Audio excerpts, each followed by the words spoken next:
So this is not the Ottoman I made this for, but it's the only Ottoman I know, so bear with me. So even though this is the wrong size Ottoman, I did put it on there just so you could kind of get the concept of how this piece of furniture is going to function. These are pretty popular, especially now that people have cloth coffee tables or cloth ottomans. It's basically just a flat tabletop that sits on that ottoman. This one is half of the size of the ottoman. It's quite a large ottoman that it's going onto. And then you have a hard surface you can eat, do work, whatever on top of it. The designs vary. This customer in particular wanted the edges to look like box joints. So I went and I got a bunch of red oak. I get this stuff now at this point at Rockler because the price per board foot is one of the best I have found. It's also surfaced on 3 sides, so it makes my lack of certain tools for dimensioning lumber much easier. And then I had sent them just a rough drawing because this is a pretty simple project. I figured out all of my dimensions, which you could pause this if you want to see the dimensions that I'm working with, and then I started cutting these down to size. Now I'm gluing together a series of 3 and 5/16 inch slats, which would give me roughly the 23 to 24 inch width that they were looking for. So I took this red oak and started just slicing it down into those sizes. Now originally I was thinking of making these as one single piece and cutting the joints into wider boards, as you could see here. But I found this image online after I was thinking about the problems that could arise with wood movement, and if you zoom in on this image you could see that they're starting to get hairline cracks right where those box joints are, and that's what I was nervous about. So as the wood moves against the grain, which I kind of show with the arrows there, it's getting caught up on these joints because the boards are so wide, and as those joints split the pieces, it makes it so they can't move and they're cracking. So that is why, and I emailed the customer and I said I would prefer to make this out of thinner boards that are all connected as singular pieces, so none of the wood is interlocked with those joints. It makes it a little bit of a harder process. It also means I wanted to reinforce the box joints with miters and tenons, because essentially the way I built it, they're just facades. It's not actually a jointed piece of wood. I'm just interchanging the size of the species. Now, if you wanted to make something like this, I do not think you necessarily need these mortise and tenons. I did it because for peace of mind with customer furniture, it's going to be a very sturdy piece. It also made gluing it up a little bit easier, but if you want to build this with straight dimensions and just use a really high quality glue on edge grain joinery and glue it all together at once, I think you'll be perfectly fine. It would make for a much easier build as well. But as you can see, what I'm doing is I'm putting little stub tenons and consequently stub mortises on all of my pieces. So it's just going to be a little 3/8 inch of a tenon, which will just give me enough extra gluing surface to kind of reinforce that joint. It's also going to hold the joint together as I glue everything up. Now adding all of these, like I said, is more of a process than just doing butt joints, but realistically speaking, I built this entire thing in about an afternoon, especially with this wood that already comes finished on 3 sides. It was pretty easy work. So as you saw, I did the mortises obviously on my mortising machine. I set up stops so I could cut them all the same, because obviously they're going to be all the same. And then I could set up my radial arm saw to cut tenons, and that is how I'm going to join one side to one piece.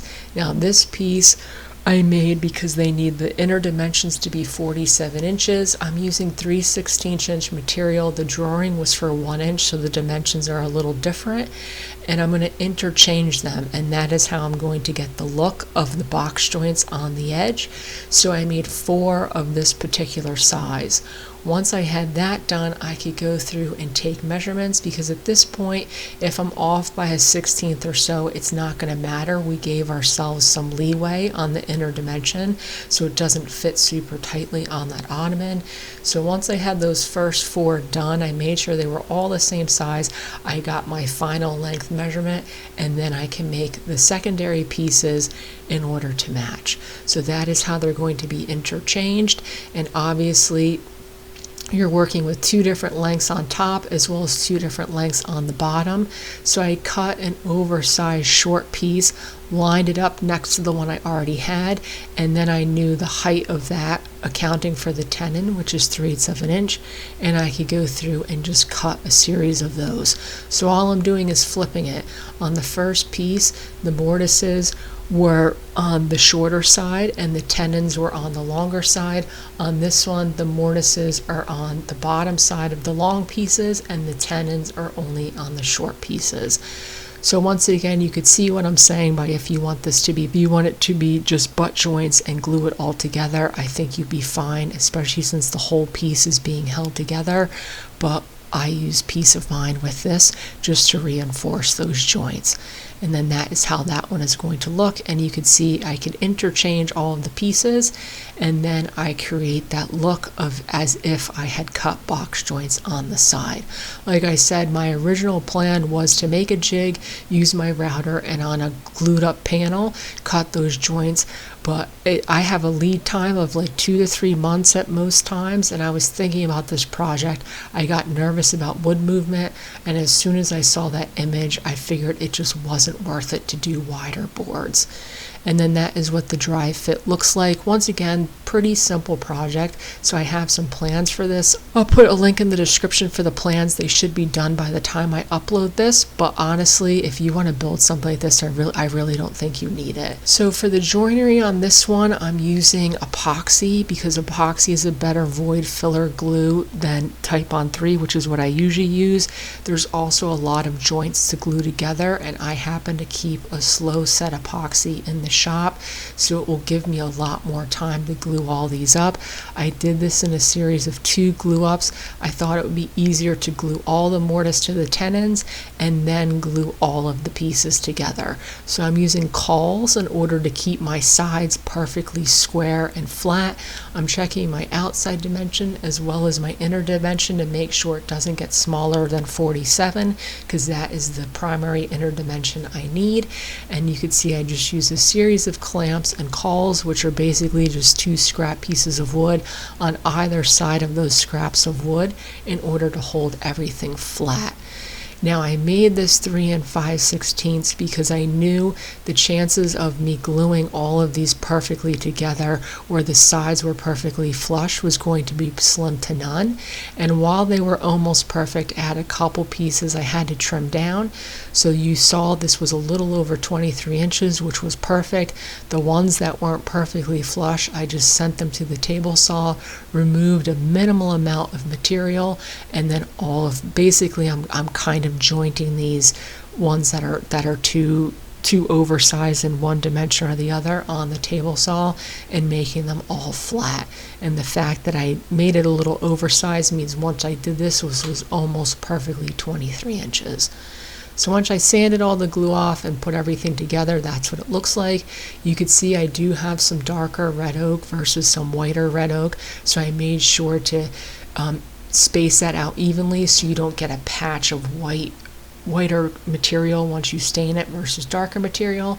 And then for this glue up, there was no point in really using epoxy because it's essentially just very similar to gluing up a tabletop. So I used Type on 3 on all of my pieces and I could glue them all together. At this point, doing it in 2 stages just made the glue up a little bit easier. Also, now that my sides are pretty much perfectly square, I'm still using cauls, but you could see everything's lining up much better versus it would have been more of a headache to do it all at once. I'm also using cauls on the top side to hold the top flat. You could see there was some undulation in the surface, and then a bunch of clamps on top as well in order to get all of that clamped in place. And then the next day, I sometimes use a scraper to remove the glue, but especially on oak, it will sometimes pull out the grain because that glue is so strong. So I just used a belt sander to get that initial glue off.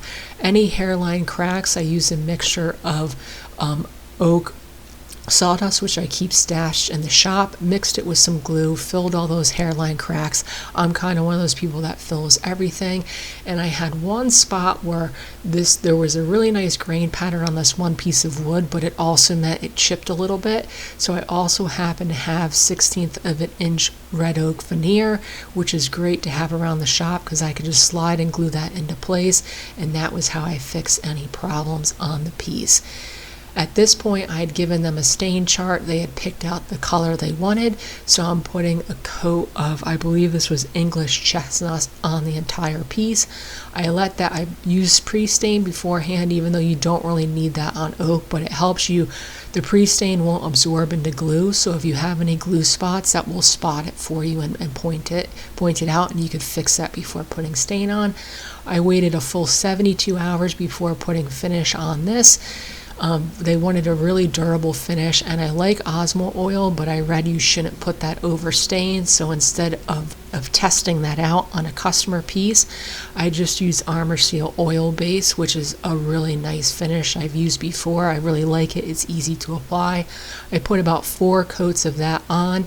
In between each coat, I lightly sanded with like 400 grit sandpaper, removed all the dust with a tack cloth, and then recoated the whole thing. Like I said, I know it looks funny on the smaller Ottoman, but that is essentially what this is. The joinery on the end gives it a nice aesthetic pop versus just miters or butt joints. And like I said, pretty simple weekend project, minus the drying times on the stain.